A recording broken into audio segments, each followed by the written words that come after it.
So, good morning everyone. I'm shocked and slightly honoured that so many people have joined me for this webinar. So at the moment I'm sat in our studio in Exeter, all on my own. I drove here, no contact with anybody, so I've been very good. And the one slight disadvantage I've noticed is that the heating's been switched off here, so it's really cold. So I've had the little portable heater on for a bit, which has made the room toasty, but it only lasts probably about 10-15 minutes before it starts to get cold. So I think there's no chance really of me going on for too long. That said, we're aiming to sort of carry on for about 45 minutes or so. We've got a special guest, which I'm very excited about, and there'll be time for Q&A at the end. So let's move on. So first of all, for anyone that doesn't know me or doesn't know Bitpod, my name's Alex Wren. Bitpod is a video production company based in Exeter. We've got a studio, which is where I'm sitting right now. And normally when we do these sort of things, there would be a team around me helping me. But today I've had to do everything on my own. So it's slightly different setup. There's laptops everywhere in the studio. There's cables everywhere. But it all works. So I'm pretty happy with everything so far. We also do live streams and of course webinars, which is why I'm doing this event today. We create animations and we also do bespoke video solutions. So things like video booths and all sorts of things like that really. So any challenge involving video, then we're pretty much up for it. No, excuse me, I'm not coughing for any other reason than the heater's been on and it has been quite warm in here, so I've now dried my throat out. Okay, moving on. So first of all, let's just talk about what actually is a webinar. Well, most people have probably attended webinars, but certainly recently most people have been involved in calls or conference calls involving video. And I just want to make sure that everybody is clear on the definition between the two of them. A webinar is generally a one-to-many broadcast. So there would be one or more presenters presenting to an audience. So interaction with the audience isn't the same as a meeting or a Skype or a Zoom call, which I'm sure we've all been on recently. Usually they're scheduled, so just like today, it started at 11 o'clock. There was an event. Usually you plan these things much further in advance. Now actually we started the idea of this on Saturday. I'm sure many of you actually came onto LinkedIn, saw my post, and then it all happened from there. I was blown away by the amount of views the post had, I think over 9,000 now, and also the response, the number of comments, about 140 comments. So hopefully people wanted this, so I'm hoping I'm going to give you all the answers you need. And it had a registration mechanism. You'll have all registered to get here. Now this is quite an important part of a webinar, and we'll come back to this a little bit later on. As I say, there's usually one or more speakers. Now, because of the current situation and today, we do have one other speaker, but they're going to be joining us via video link for obvious reasons. But of course, you could run a webinar where you had maybe two people together having a conversation or a panel. There's lots of different formats for it, just like a live event where you'd have multiple speakers. And there's often a presentation involved. So it could be a PowerPoint. Equally, it could be a desktop share if you're showing somebody how to do things. Now I'm cheating a little bit here because obviously this is what we do. We've got the technology. We can do some funky things. And what you'll see to my left, which is screen right, is we've got these bullet points and other visuals that are going to come on top of the screen. This isn't something that normally happens as part of a webinar. This is something that is we've added on just to make it look a little bit special. So I've done this for you guys. Text chat facility, you've all been testing that out and you've probably already used it in the past, and it's quite useful for talking with each other but also messaging the host. Now because it's just me, obviously whilst I'm presenting I'm not actually going to be able to reply to any of your questions at the same time, but actually Angie and Eliana are both on as well, so maybe they'll be able to help answer any questions anybody's got. But of course we are going to do a specific Q&A at the end. And then finally, and I've not been too specific here, we've got interactive features, and this does vary depending on what the actual software is that you're using as to what it offers. But these are things like polls. Now we've set up a poll here and I'd love it if you guys could do that. It's above the chat box. There's a little tab that says polls, just to test it out, but I'd be quite keen on your feedback as well. And one of the things we're going to have at the end of this, when you quit, which hopefully isn't too soon, we're going to have a questionnaire, just what you thought about today, and some feedback, what you might like to see in the future, that sort of thing. So it'd be great if you could help with that. Okay, so this is the question I get asked all the time, and that is, what are the professional webinar platforms? What should I be using? And I spent a very exciting weekend evaluating 21 different platforms, and I've got to say, actually, a lot of them I didn't think were very good, and that could be for a number of reasons. Some of them could be quite nerdy, like I didn't like the fact that some of them squashed the video, and that doesn't look nice. Some of them mirror the video, which you wouldn't notice until you're wearing a top that's got some branding on, or you hold something up, maybe a book that's got some writing on, and I didn't think that was very good either. Some of the quality of the video isn't great. Now, talking about quality, I'm hoping today looks good. We are actually running a slightly lower level of quality than we would normally, and that's purely because we are using the internet, and the internet is being very heavily utilized at the moment. So I wanted to be cautious and just go for a slightly lower quality. So here is my big long list of different platforms. I'm sorry it's not beautifully presented, but just to explain what we've got here, the name of them, and I'm sure you recognize some of them. So GoToWebinar, a lot of people have heard about. You'll see Zoho, maybe Zoom, of course, most people have heard about. And what I've done there is I've put the pricing per month, and what I've done is I've chosen the cheapest option, which is usually, if you have signed up for a year, then they do this thing where they say, well, this is how much it is per month, but of course you pay it all together. And then what I've tried to do is I've tried to choose a similar number of attendees. Now that's actually not easy, because half the problem is that they've all got slightly different tariffs. Now, of course, as you go down the lower levels of attendees, then the problem would be, well, the good thing would be that they would get cheaper, but equally, as you start adding on more, they start getting more expensive, and some of them quite significantly so. So you need to consider how many attendees not only would you want now, but how many attendees would you want in the future. Okay, so what are the ones that I would recommend? Well, not a huge amount, actually. These are the 4 that I really like, and I think they're good quality. And don't forget, these are the premium ones. I'm going to come on to some lower cost ones in a minute. I think they're really good quality. I think they've got some good functionality. I'm just going to show you a few of them. So the first one, this is Webinar Ninja, and you can just see what it actually looks like. It's a fairly straightforward interface, quite nice and easy to navigate. Just taking a stealthy sip of water, seeing as you can't see me at the moment. This is, let's have a look, which one was this? So this is Easy Webinar, and then the next one is Demio. So the last 2 have been shown with multiple presenters. So this isn't webcasting with an audience, with meeting attendees. These are presenters. So these are people that are dedicated hosts, effectively. And then the final one is Big Marker. Now, I don't really need to show you what Big Marker looks like, because you're actually watching it now.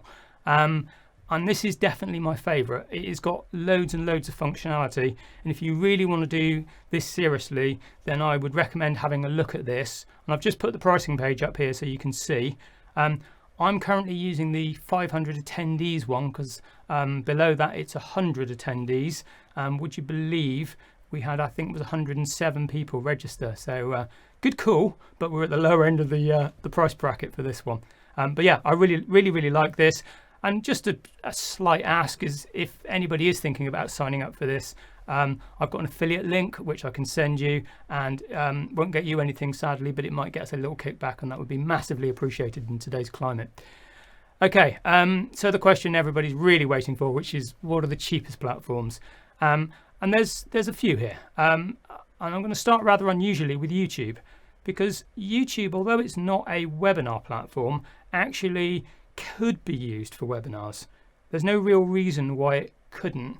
It comes without a huge amount of functionality that webinar software's got, but essentially it is the same thing. It's the ability to cast to many people. It's got chat. It doesn't have a subscription facility, so you couldn't have registrations, but you could have people actually join and wait for the time for it to start. So you can schedule events. So it is an option. Google Hangouts as well. Now, yesterday, Google actually announced something new for Hangouts. Now, this is, I believe, on the business and possibly the personal plan as well. I'll be honest with you, I skimmed through the email. I spent most of the time preparing this talk, so I didn't really have a chance to look at it. But if you're already on Google Apps for Business, it might be worth having a look at. Then we've got EZ Talks. Sorry, I got corrected. This is Easy Talks. I've got to do this in the American way, and I'm not going to do an accent. And this is free for up to 25 people, which if you want to do some small scale webinars, could be an option. I haven't really tested it very much, but I'll show you a picture of it in a second. Then we've got Zoom, which most people have heard about. Now, be aware that Zoom webinars and Zoom meeting spaces are completely different. Don't think you can use one for the other. And then we've got the weirdly named Webinar Geek. So just to show you what the last three look like, this is Easy Talks, and that is pretty straightforward, and you'll notice it looks very similar to Zoom. Then we've got the pricing for it, so you can see free up to $25 and then $31 a month. Now you'll notice there's a switch at the top. I've switched it to monthly so that you can actually see the cheaper option, sorry, the less committed option, but of course that means that you're paying slightly more for it, but never mind. And then let's move on. We've got Zoom, and this is Zoom webinars, very similar interface to the actual meetings.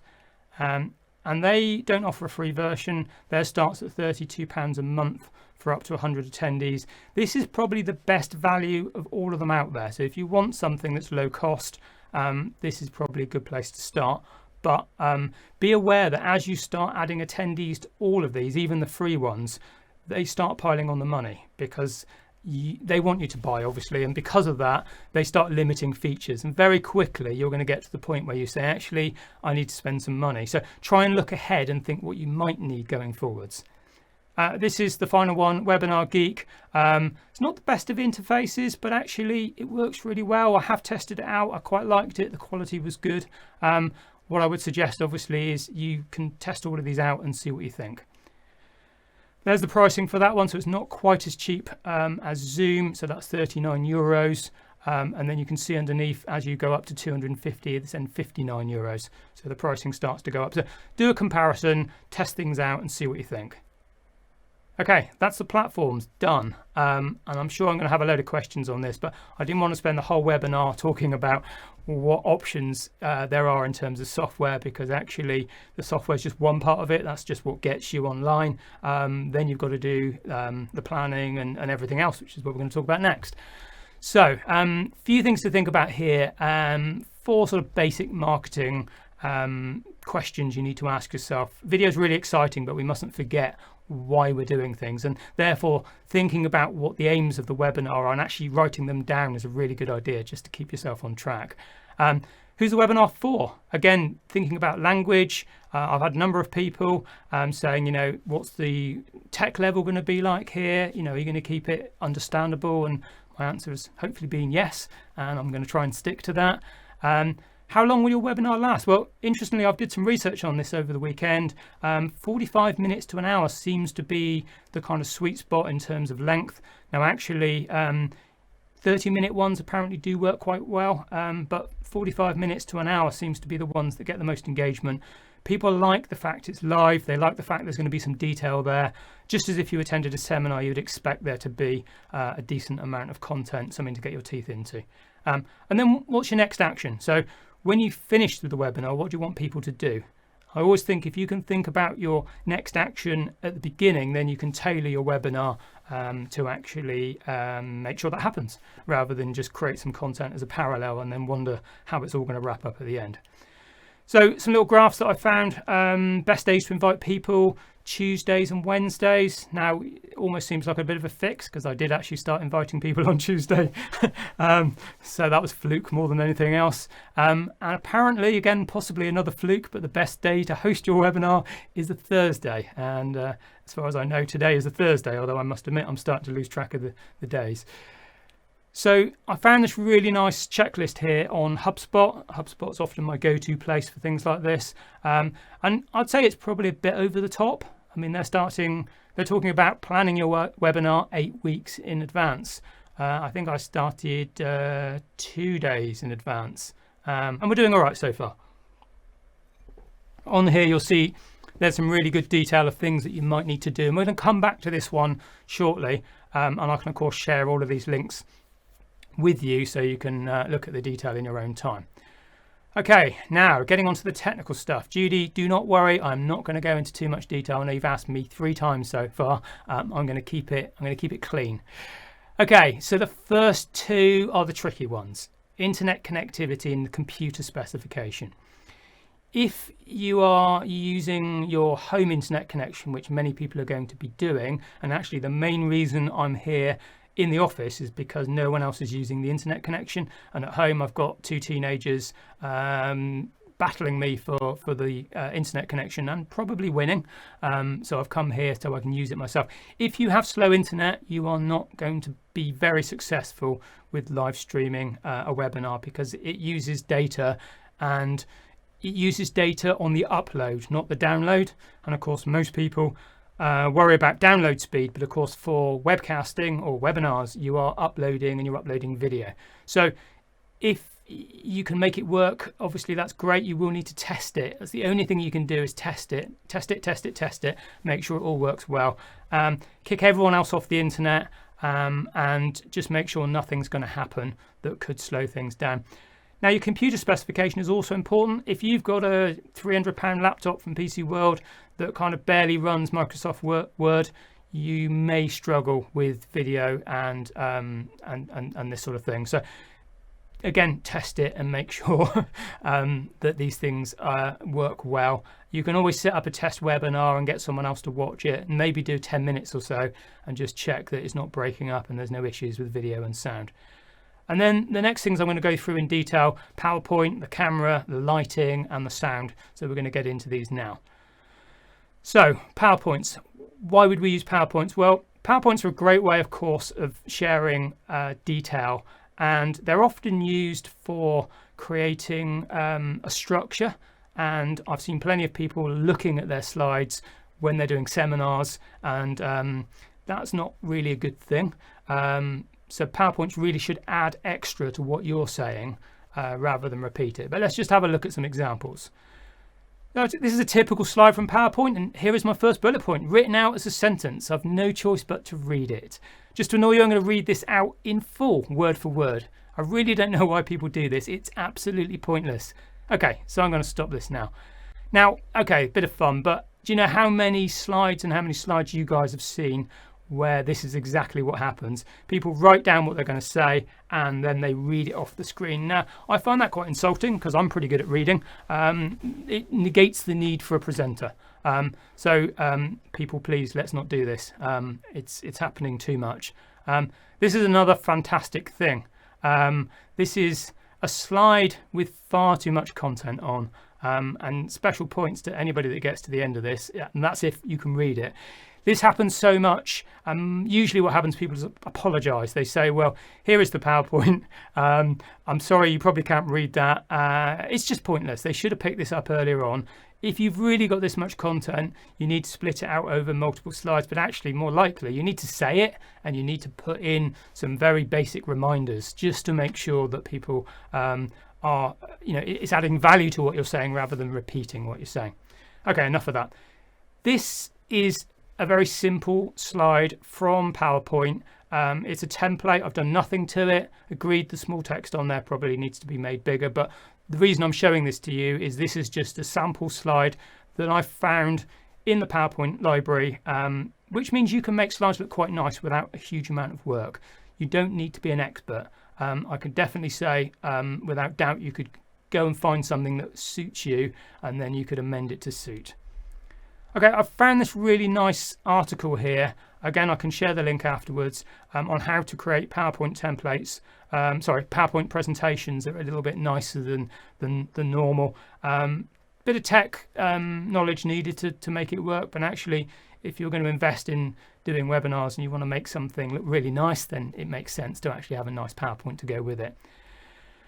Okay, moving on to cameras. Now, I've cheated a little bit here. I'm in the studio. We've got a professional video camera set up, which I'm looking at right now, and it's actually got a teleprompter in front of me, so I can see my slides at the same time as looking at the camera, which is really handy. The things that we need to think about here for anybody working from home is what camera they're going to be using, and what sort of difference is there between using a webcam and a built-in camera.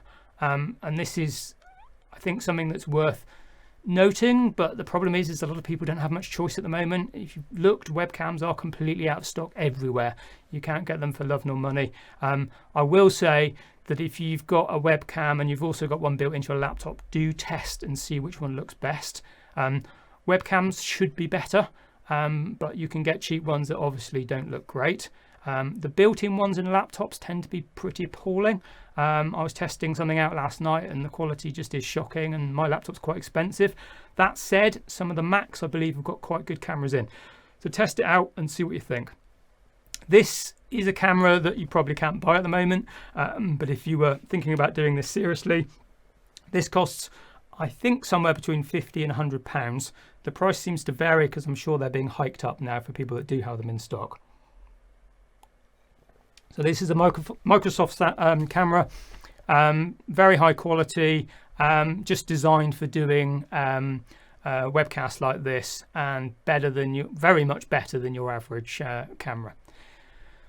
So then we've got a few things to think about in terms of the actual quality of your camera work, if you like, and that is framing and the angle. So I've got a few images here which are quite fun. So this here is what's called a medium shot or a mid shot.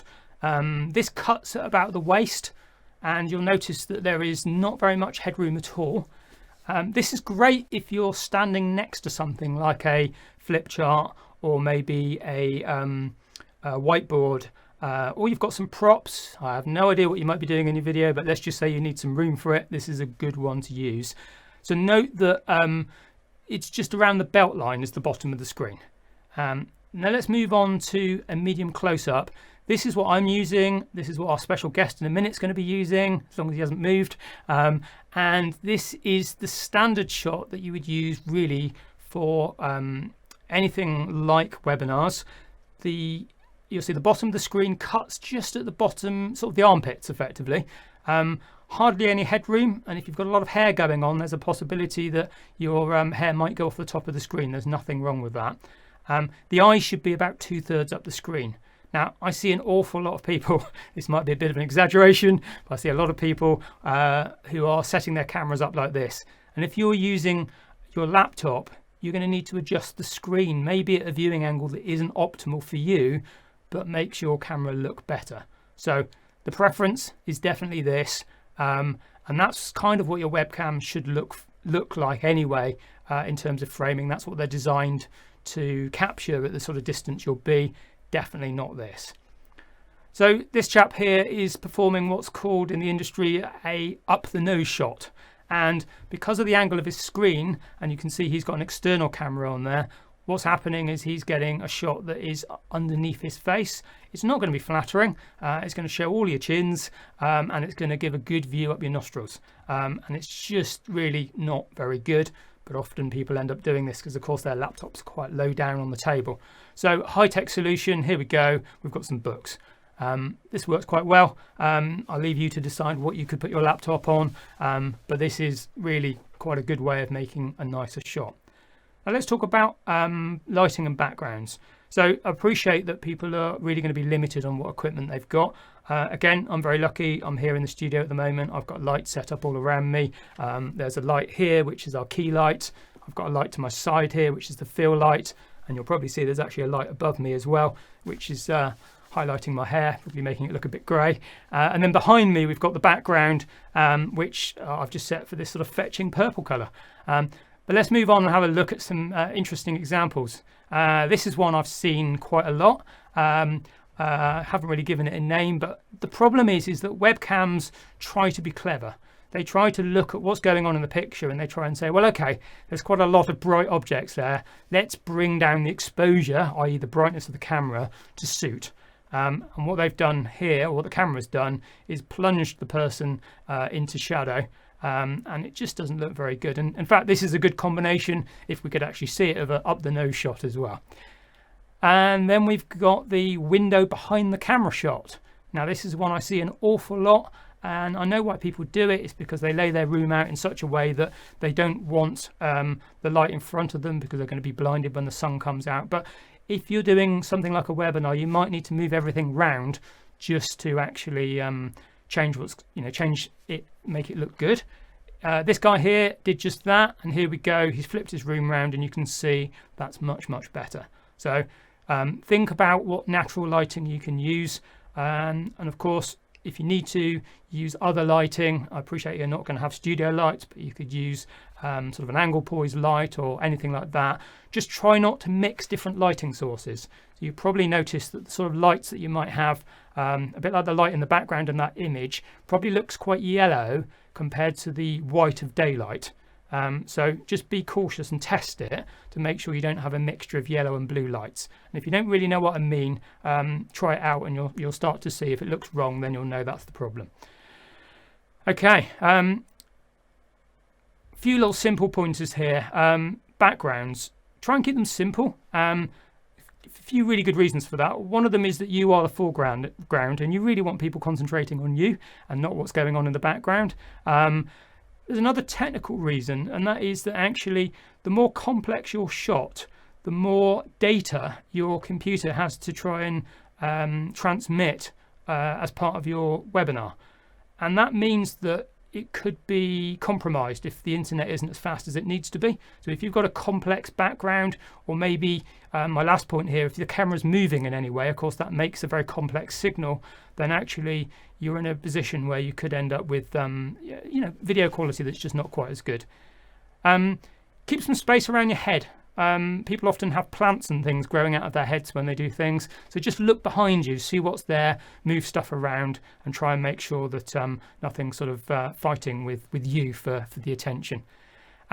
Also avoid any lighting changes. So if there are windows behind you, or there's anything that might change in brightness, it could mean the camera tries to adjust as well, and that would look really quite unpleasant for the viewer, because it would be constantly adjusting. So try and keep your background sort of static in terms of lightness. Okay, so this is one that we've all seen, a great example of what can go wrong. This obviously made it viral, and this is something that when we're all working from home, as we are now, we do need to watch out for. So tell everybody that you're doing something that's being broadcast, and put a sign on the door and ask people to be quiet, and of course stop using the internet. Okay, sound quality. Now this is always a challenge with any kind of self-produced video. So if your audio is bad, then your presentation is unlikely to be watchable, and this would potentially mean that people disconnect and just stop watching and maybe don't come back for future sessions. So it really is a dangerous thing to go wrong. So what can you do? Well, let's have a look. So if you can, you want to try and use an external microphone. And I know this is difficult because you might not have one, but if you've got the opportunity to buy a separate microphone, you can buy them on Amazon. I'll show you one in a second. They're often plug into your USB port. They make so much difference. The ones that are built into webcams or laptops are usually pretty horrendous. They will sound very, very echoey, and just the quality will not be good. I mean, the chances are the manufacturer probably spent a few pounds on it. So you really want something that's kind of much better. You need to get the microphone as close to you as possible. So here in the studio, the microphone is literally just there. So it's right above me, and it's pointed right at me. So it's picking up the sound, and it's not picking up sound from anywhere else. Good tip here, turn off all notifications. So on your laptop, on your phone, anything that might beep or make any sort of noise or ring, you really want to turn those off when you're broadcasting, because that isn't ideal. And of course, if you know there's noises that are going to be made at some point, try and choose quiet times, because it makes an awful lot of sense. This is the microphone. It's just probably a bit of an overkill, but I'm just showing you what you could have. So this one's on a sort of a angle poise thing, and it's the bit that you're really interested in is the bit in the middle, and it's directional. You can get it nice and close to you. I wouldn't advise spending £10, £20 on a microphone because it probably will make no difference. This sort of thing you're going to be wanting to spend £50 plus on, and if you can afford £100, believe me, you will know the difference. It just sounds so much better, but £50 would be good. But use what you've got. If you can find something that you've got from somewhere else and you plug it in and you test it and it sounds good, then that's fantastic. So let's move on to structuring your broadcast. So I found a little example here, and this is pretty much what I did. This is a breakdown of and this isn't mine, by the way, because obviously I'm way off topic if it is. This is just a breakdown done in Microsoft Word. You could use Google Sheets or Excel or whatever you like. And it just shows the things you're going to talk about and some idea about the sort of timing that you're going to put against it. And I would recommend starting off very simple, just bullet point how many different areas you're going to cover, and then once you've done that, start adding a bit of detail. Be cautious about, and they've done that a little bit here, be cautious about actually putting in too much detail. You really want bullet points and things so that you can ad lib. I'm certainly not scripting today, as you can probably tell, because I'm all over the place. But this sort of thing can help you kind of structure it all. Okay, the time you've all been waiting for, I know. So let's bring in our special guest. Our special guest is Mr. Matt Young. Let's bring in Matt right now, and hopefully everything's working. Now to do this, I need to put an earpiece in. So, Matt, how are we doing? Yeah, very good, thank you. Well done, mate, by the way. Fantastic. Well, the fact you said that means that you've probably heard some of it, so it's all working, which is fantastic. So Matt joins us today because I asked him, and most importantly, he's had 15 years experience in the radio industry, broadcasting to what I'm terming invisible audiences. And I know that this is something that people really kind of struggle with, because actually when you're presenting to a seminar, you've got that sort of feedback, haven't you? People are responding, and you can see their faces and you can kind of judge how it's going. Right now I'm staring at a camera, and it kind of feels weird because actually we've got quite a few people watching. Let's have a quick look. We've got 89 people watching, which is fantastic. But I don't know they're there. So I'm really hoping, Matt, you can just offer us a little bit of help here, because I know people are going to be very keen to know what they should be doing, what sort of tips that you've got. Please take it away, mate. Fantastic. Thanks very much, Alex, for this opportunity. So just to kind of give you an idea, here I am in my own front room. So it's a little bit echoey, and I'm using this external mic, which Alex and I, when we tested yesterday, was actually rubbing against a different top. So let's get through some tips for you then, nice and quickly. The one thing I see all the time is people not staring at the camera. And basically, if I stare at myself on the screen, you can see that I'm looking down. And you'll see it all the time. If you've done FaceTime calls with family, you look at yourself in the camera. So if you can, find out where the webcam is. It's right up there on the top of my computer, and I can just stare straight down that. So if you can, or you're able to, it just makes it more engaging with the audience. Obviously, we're on the radio. You had just a microphone to stare at, but with video, we've got the opportunity to look people back in the eyes. So if you can remember to do that, that will be a real bonus. You have to be natural. You definitely have to be yourself. But you have to be a slightly more animated version of yourself, possibly a little bit more over the top. And I say this because you're looking at videos of myself and Alex right now, but most of the time when you're doing a webinar, you'll probably have that PowerPoint on the screen. And if that PowerPoint's on the screen, they're not going to see you. And if you're in the background talking quite monotone like this, then it's not going to sound great. So you really have to kind of exaggerate yourself a little bit. Do some practices. Have a little watch back, get your family to critique you because they're not going to be afraid to do something like that. And you'll just maybe compare yourself to a TV presenter. If you really watch a TV presenter after watching this, you'll see actually how animated they are. So do have a little look at that. Practice first. You may find that you've got an absolute natural gift for this. But don't be afraid.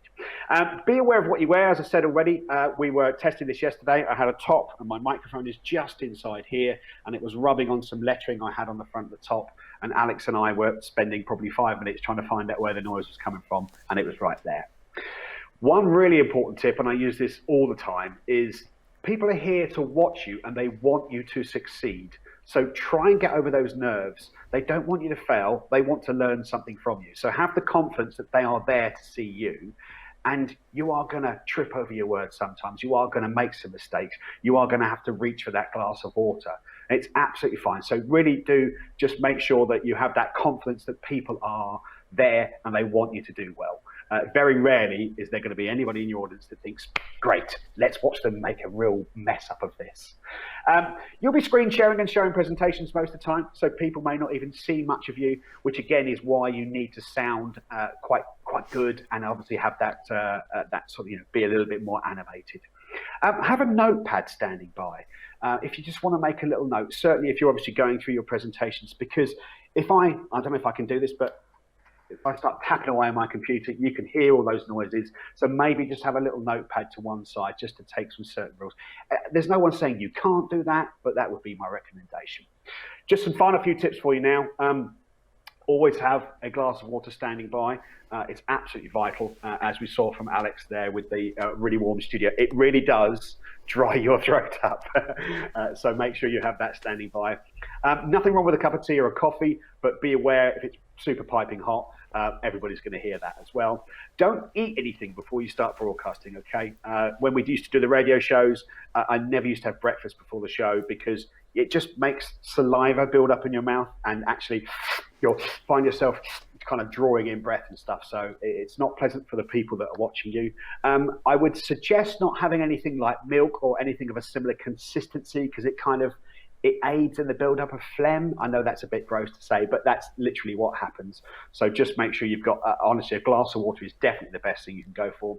And the final tip I have for you before you start your webinar, go for a wee. That's it, Alex.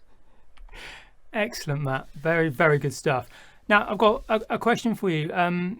Some people are really nervous about doing this, but given the current climate, they're really thinking about having to, really, they need to do this. What would you say to those people? I mean, you said about, the audience is willing you on, but can you expand on that a bit more?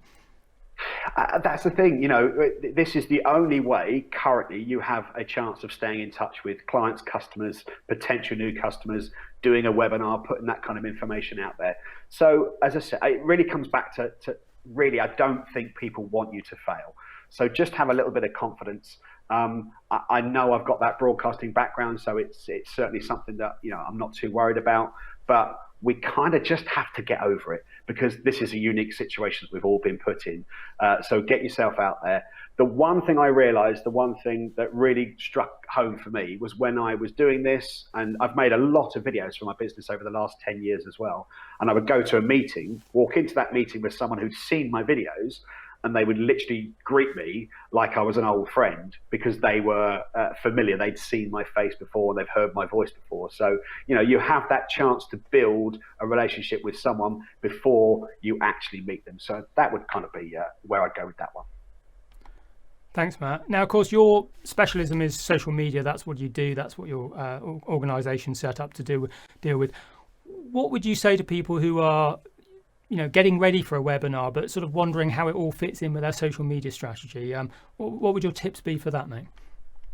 I mean, clearly social media is a really good way of marketing that you're going to be online. I've certainly put shared this webinar on my social media channels. I know that you have as well. There are all sorts of other ways to do it as well. You've got an email list. You can send it to those people. You can literally just tell people, I'm going to be doing this webinar. But the ability you have then to this, hopefully this is going to be recorded and we can turn this video into something that we can make and share little sound bites of it, little snippets of that at a later date as well. So it's actually giving you content to share at a later date on your social media channels as well. So you're actually going to repurpose this, and that can only be a good thing because finding content can be the hardest thing sometimes.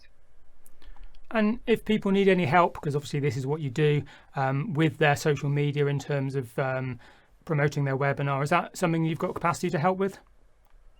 At the moment, definitely. Yeah, it's got quite difficult out there. I've had clients who've said to me, "Sorry, I can't continue." So yeah, definitely got the. I'm really happy to help anybody because it is extraordinary times. But please get in touch. My social media channels all begin with the Mr. Matt Young thing. I can never do this. It's the opposite way around. So yeah, if you search for Mr. Matt Young on the web, you will definitely find me, and happy to help out where I can. Excellent. Well, I'm going to put your details. Well, I think I'll put your details up on the screen anyway. So if anybody needs to get in touch with you, then they're all there. Matt, thank you so much. I really appreciate your time. And hopefully you're going to maybe join the webinar now and actually answer any questions that anyone's got through the text. More than happy to help, definitely. Fabulous. Thank you so much. And I'll speak to you soon. Cheers, okay. Buddy. So Matt's details are up on the screen here. Thanks, Matt, for joining in. That's really, really useful stuff. And this is, Matt lives and breathes social media. He makes a huge amount of videos himself. So he was just the perfect person. Now, I don't need my earpiece anymore, so let's get rid of that. Okay, so final few things. And this is really about marketing your webinar. And actually, the marketing is not just before. There's also some after as well. So I've put a few things down we're going to go through, but I'm not going to stretch this out too much because one of the things we're considering is actually running some more webinars, and what we could do is to focus on some of these topics so that we're not trying to squeeze too much in each one, because I don't want to blow your minds.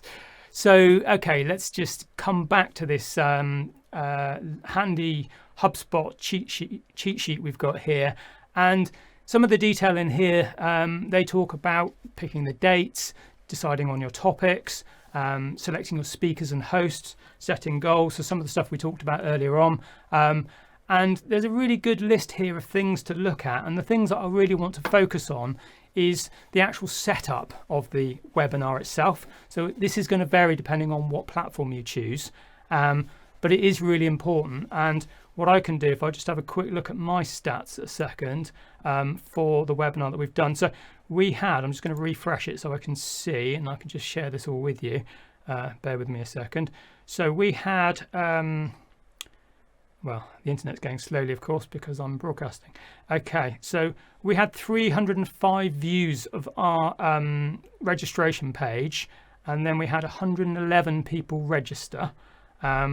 And actually, I've got a breakdown, but I probably can't find that quickly, of where people came from, which is quite interesting. And depending on which webinar platform you use, we'll tell you a little bit more detail on these things. I'm just trying to see if I can find it. I'm afraid I can't.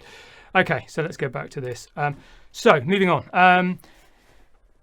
Social media we've talked about a little bit. Now, I'm just going to talk on my experience for this webinar. I primarily mentioned it on LinkedIn, and actually I did 3 posts. So one originally on the Saturday morning, just floating the idea, and then we did a registration one, 4 posts. We did a registration one, which I think was done on Monday, and then we did a Monday or Tuesday, then we did a 24 hours to go, and then a 1 hour to go. And that is pretty much what I think most of you guys have come from, which is fantastic. We've had a few from Twitter as well. Apart from that, really, we haven't actually promoted it any more than that. We did have a couple that actually arrived from BigMarker, the platform that we've used, and they obviously share the event with their network. So we had a few people. So if you're watching and you've come via BigMarker, hello, thanks for joining. A bit of a surprise to me that you're here, but fantastic. Okay, the other thing I did is I asked for people to share it, and I always think this is really powerful. Find the people that you know have got a good following and people listen to them, and just ask them and just say, would you mind sharing this? And generally they will do. And if you're one of those people and you're watching this, thank you so much. Okay, also it's just talking to people, telling people that you're doing something. And I had a chat with somebody in the Met Office, for example, and they've got their own internal network for communication. So they sort of shared it internally. So again, if you're watching from the Met Office, hello and thank you. Email. So email's a tricky one for GDPR reasons, and we all hate spam. But if you've got an opt-in list and this is the sort of thing that people are happy to receive, then of course you could tell your clients or your networks via email if that's applicable.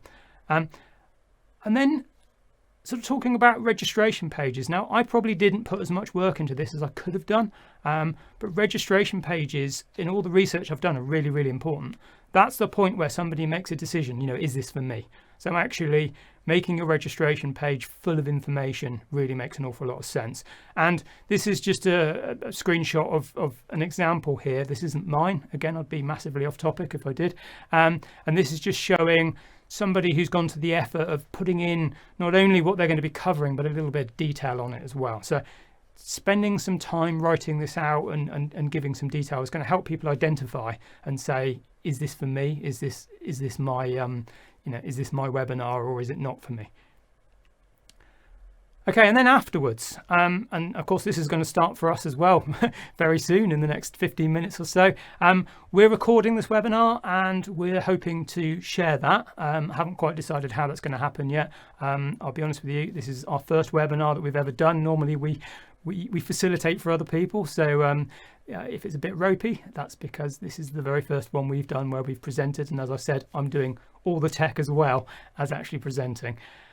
Following up with attendees, if that's applicable, makes an awful lot of sense, especially if people have asked questions or made comments that you think you can have a conversation with. Surveys and polls as well. Hopefully you guys are filling out the poll that I've put on the page, which is above the chat box. If you haven't, then it would be great if you could. Just as I said, just for the fun of testing it out, but also for me to see how it works. And at the end of this webinar, we're going to have a survey. So again, I'd love it if you would fill it in, but also could you just see how that might work for you if you're running a webinar? What sort of survey can you do? And with the platform that we're using, we can set a redirect URL. So when it finishes, you can send people to a particular page. Now, if I'd had more time and I'd really kind of thought about it, I would have made a very special page, which it could have gone to. But I'll be honest with you, I've spent all my time preparing for this, along with other firefighting activities. So I'm sorry if it's not quite as good as it could be.